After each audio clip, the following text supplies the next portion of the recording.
न्याय अधिकार महासम्मेलन, इतना प्यारा सुंदर मंच, देश की राजधानी, यहाँ उपस्थित सभी सम्मानित श्रोतागण, बहुजन मीडिया के हमारे हिम्मतवर, ताकतवर, संघर्षशील साथी, आपके बगैर तो कोई आंदोलन सफल होता ही नहीं। तो आपका पुनः धन्यवाद और आप आगे ऐसे बढ़ते रहें। हमेशा जिस तरह आप आवाज उठाते हैं बहुत समाज की ऐसी आवाज उठाते हैं। मेरी पुनः मंगल कामनाएं। कल 6 दिसंबर था, डॉक्टर बाबा साहब अम्बेडकर जी का परिनिर्वाण दिवस। मैंने सोचा कि कल का काम पूरा हो चुका, अब तो अगले साल याद करना है। तो दिल्ली में भी क्या हो रहा है, अब तक तो ठंड का भी माहौल हो चुका, हमारे लोगों को चले जाना चाहिए था। जो जिम्मेदारी थी आपकी एक दिन की वो तो पूरी कर दी है। 2-2 दिन सम्मेलन क्यों कर रहे हो, क्यों वक्ता बुला रहे हो, क्यों बातें कर रहे हो? अब तो 364 दिन बाद जाना है। जब पुनः सम्मेलन, पुनः बाबा साहब का परिनिर्वाण दिवस आएगा तभी आना, क्योंकि हमारे लोगों को लगता है कि एक दिन के सम्मेलन से, एक दिन के आंदोलन से, एक दिन के महापुरुषों के परिनिर्वाण को मनाने से उनकी जिम्मेदारियां पूरी हो जाती और हम दूसरे लोगों पे, दूसरे संगठनों पे, दूसरी पार्टियों पे चिल्लाते रहते हैं। मैं समझता हूं न्याय अधिकार महासम्मेलन करवाने वाले साथी धन्यवाद के पात्र हैं। इसलिए धन्यवाद के पात्र हैं क्योंकि उन्होंने एक प्रोग्राम बना के हम लोगों को एक अवसर दिया कि हम एक मंच पे आके अपनी बात को रख सकें। जंग में कागजी अपराध से क्या होता है, जंग में कागजी अपराध से क्या होता है, हिम्मतें लड़ती है तादाद से क्या होता है? क्या फर्क पड़ता है कि हम यहाँ की संख्या में, लेकिन जितने भी हैं इतने लोग तो तैयार हैं इस आंदोलन को चलाने के लिए, इतने लोग तो तैयार हैं 2 दिन से महापुरुषों के मिशन पे काम करने के लिए। बहुत जब एक महापुरुष संकल्प करके इतने बड़े बड़े काम करके गए, जब इतने सारे लोग जो यहाँ उपस्थित हैं, उनके परिवार के लोग, उनको सुनने वाले, उनको चाहने वाले, मानने वाले लोग धीरे धीरे काम करते रहेंगे, तो मुझे लगता है एक दिन हमारा आंदोलन सफल हो जाएगा। मैं बड़ा उम्मीद वाला व्यक्ति हूं, ना उम्मीद नहीं होता, क्योंकि हमारे जितने पिछला अनुभव सब कहता है, जब हम महापुरुषों को पढ़ते हैं तो वो कहता है कि आंदोलन चलाना जरूरी है, क्योंकि देश तो आजाद 1947 में हुआ, लेकिन हमें अधिकार मिले 1950 में। तो 1950 के बाद जो आगे अधिकार मिले संविधान में तो लागू थे, लेकिन प्रैक्टिकली लागू नहीं हुए, वो सब आंदोलन से मिले। इसलिए आंदोलन चलाना चाहिए और आंदोलन क्यों चलाना चाहिए, इसके लिए समाज को तैयार करना चाहिए, समाज को समझाना चाहिए, क्योंकि परंपरा है महापुरुषों को याद करने की। तो आज के इस मंच से मैं फूले साहू अम्बेडकर पेरियार, मानव काशीराम, मामला रामसु वर्मा, बाबू जगदेव प्रसाद, जननायक कपूरी ठाकुर, मां सावित्रीबाई फूले, मां रमाबाई, सबको नमन करता हूं। क्योंकि जैसे जैसे मौसम और ठंडा होगा, ठंड बढ़ती जाएगी, और जब ठंड बढ़ेगी तो हमारे लोगों को सबसे पहले, क्योंकि अभाव में रह गए लोग, सताए गए लोग, लोकतंत्र में आस्था रखने वाले लोग, उम्मीद वाले लोग, उनके ऊपर परिवार की जिम्मेदारी को, घर के बारे में भी सोचेंगे। तो मुझे लगता है 1-1.5 घंटे 2 घंटे के भाषण से कुछ नहीं होने वाला। चंद मिनटों में जो मुद्दे हैं, मैं पूरी जिम्मेदारी से इन सभी मुद्दों का समर्थन करता हूं। इन सभी मुद्दों पे हमारा समर्थन है, और जब भी इस मुद्दों को लेकर कोई भी कार्यक्रम होगा, हम अग्रणी श्रेणी में रहेंगे, चाहे आंदोलन हो या कार्यक्रम हो। जब भी हमें याद किया जाएगा, हम सबसे आगे रहेंगे। पिछले 2 दिनों में मुझे बताने में कोई हर्ज नहीं है, क्योंकि 6 दिसंबर को पूरे भारत में अपने अपने घरों पे तमाम संगठन, पार्टी चलाने वाले लोग अपने अपने मुख्यालयों पे कार्यक्रम करते हैं। इसलिए 6 तारीख में ज्यादा लोग नहीं जुटे, और 7 तारीख में आज दिल्ली में हमारे जो लोग हैं, क्योंकि उन्होंने नगर पालिका का, नगर निगम का चुनाव लड़ा है, वो सब लोग गिनती में बिजी हैं। वो सब लोग आज अपने संघर्ष की जो है, समाज ने जो उनको दिया उसके ऊपर निर्भर है। इस वजह से ज्यादा योगदान हम लोग इस प्रोग्राम में नहीं कर पाए। लेकिन मैं आज साथियों से भी कहूंगा, पुनः जब वो कोई कार्यक्रम करे, हौसला ना त्यागे, एक बार चर्चा विचार करके करें। तो मैं पूरी जिम्मेदारी से कहता हूं कि समाज बहुत बलवान है, समाज बहुत ऊर्जावान है। एक नहीं, हजारों ऐसे उदाहरण, चाहे 2 अप्रैल का हो, चाहे यही का, जब दिल्ली में रविदास गुरु का टूटा, तमाम उदाहरण है कि हमने बहुजन समाज के लोगों ने अपने झंडे और झंडे का सम्मान रखा, अपने आयोजकों का भी सम्मान रखा। उन्हें सभी वक्तव्यों के जो संदेश और संदेश दोनों पे अपनी बात को आगे बढ़ाते हुए, मैं समझता हूं वाकई में हालात नाजुक हैं, और इन हालात नाजुक में हमें एकता के अलावा कोई चारा दिखाई नहीं देता। अल्पजन बन के एक जाति के साथ खड़े रह के शायद हम कामयाब ना हो पाए, लेकिन अगर हम महापुरुषों के संदेश को समझे और पुनः बहुजन समाज के लोग एकजुट हो जाए, तो शायद भारत में हमारे जो आज मजबूत की लड़ाई लड़ी जा रही है, आने वाली पीढ़ियों में क्या बचेगा इसकी लड़ाई लड़ी जा रही है, तो शायद हमारी लड़ाई कामयाब हो जाए। मैं तो आंदोलन चलाने वाले सभी साथियों में उम्र में सबसे छोटा हूं, लेकिन मेरा प्रयास रहता है कि मैं कभी भी अपने कार्य से निराश ना करूं।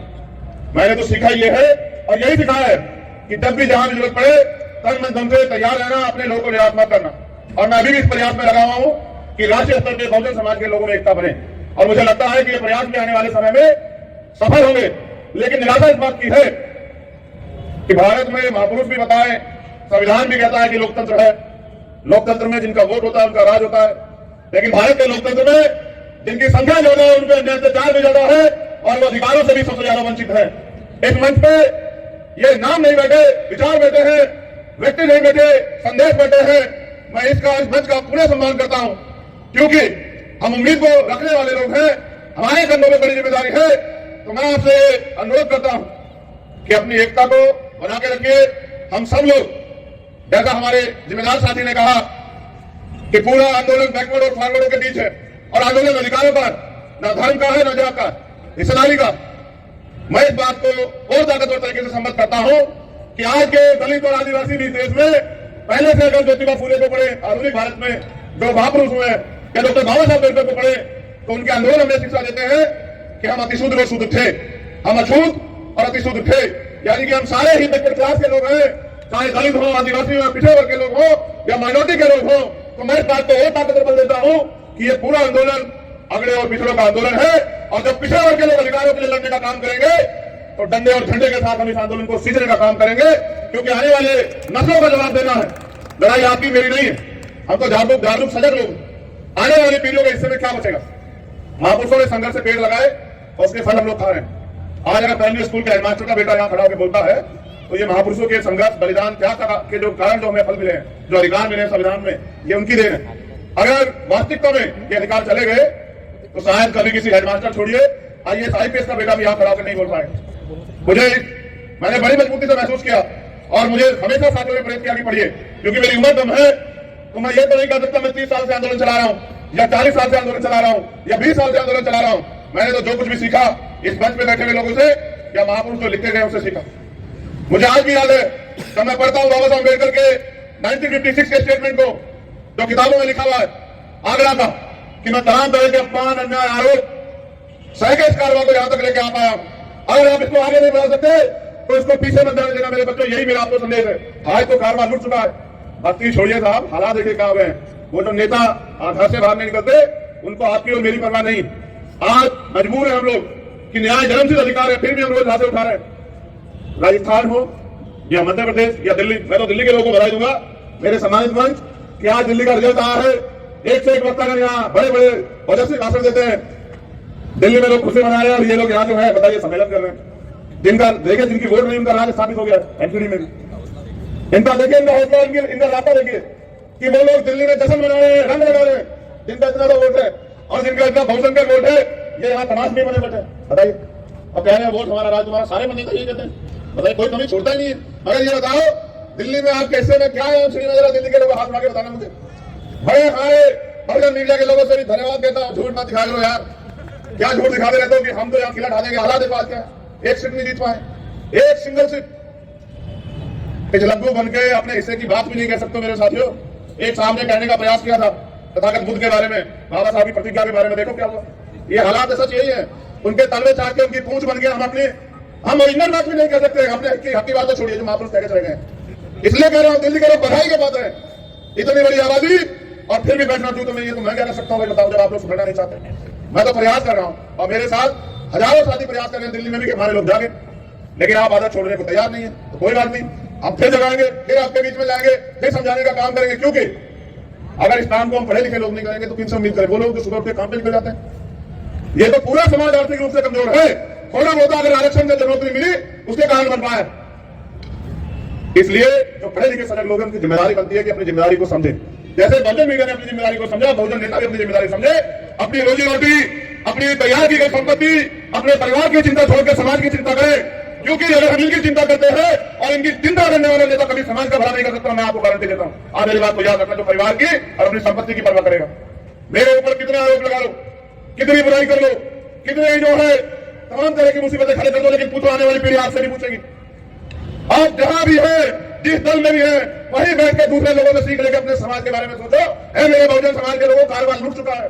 ईवीएम पे रोते रहो, आरक्षण पे रोते रहो, किसी और चीज पे रोते रहो। एक वोट का अधिकार बाबा साहब अम्बेडकर देके गए आपको। इस वोट से ये देश में आपका राज आएगा। इस उम्मीद के साथ चलेगा कि आने वाली पीढ़ियां समझेगी। 10 डॉक्टर, 10 इंजीनियर, 10 वकील समाज में तैयार हो जाएंगे, उनको कोई नहीं रोक सकता। बताओ रुके नहीं रुके? आज लाखों डॉक्टर, लाखों इंजीनियर, लाखों वकील है, मगर बताओ यहाँ मिल रहा है नहीं मिल रहा है? मेरे काबिल साथी यहाँ बैठे कह रहे थे ईडब्ल्यूएस पर फैसला आएगा हमारे पक्ष में, और एक दो काबिल और बैठे वो हंस भी रहे थे, कहे कि ये गुमराह कर रहे हैं, कोई फैसला नहीं आएगा। वाकई में नहीं आया, क्लोजन सिस्टम भी इसमें है, लेकिन उनको चैलेंज कहां से करोगे, उसकी ताकत बता दो कहां है। इस देश में सड़कों से नारे लगते हैं और कानून सदनों से बनते हैं। आप इससे बड़ा सम्मेलन करो, जिनको कुछ देना नहीं वो नहीं देंगे, लेकिन अगर आप अपनी ताकत बना लोगे और कानून बनाने की हैसियत में चले जाओगे, फिर आपके लोग आधे से पहले नहीं रहेंगे। तो मैं मेरे सोए में बहुजन समाज के लोगों, चाहे कितनी भी निंदा करो, कितना भी विरोध करो, लेकिन हालात देखो कि आज हालात क्या है। और मेरा पूरा भरोसा है कि बाबा साहब अम्बेडकर ने एक बात कही थी कि 21वीं सदी हमारी है, 21वीं सदी चल रही है, हम रहे ना रहे, आप उम्मीद रखो जो इधर बैठे वो भी और जो इधर बैठे वो भी, ये देश भी सलामत रहेगा, हमारा राज भी आएगा और महापुरुषों का सपना पूरा, क्योंकि बाबा साहब अम्बेडकर झूठे नहीं हो सकते, उनकी औलादें झूठी हो सकती है, नालायक औलादें, सच्चे औलादें भी झूठी नहीं है और बाबा साहब अम्बेडकर भी झूठे नहीं। अगर ज्यादा लोग नहीं कर रहे हैं, कुछ तो कर रहे हैं, और जो दांव में लगा के कर रहे हैं उनका बहुत बहुत धन्यवाद। पुनः आयोजकों का धन्यवाद, इस उम्मीद के साथ कि सजग रहिए, जिम्मेदार बनिए, अपनी जिम्मेदारी को समझिए। जो महापुरुषों के आंदोलन से आपको मिला है उसके बाद आपकी जिम्मेदारी बनती है कि समाज की जिम्मेदारी भी आपकी है। पुनः फिर मुलाकात होगी। जय भीम, जय भारत, जय मंडल, जय संविधान, जय जोहार, निगाह सलाम, धन्यवाद।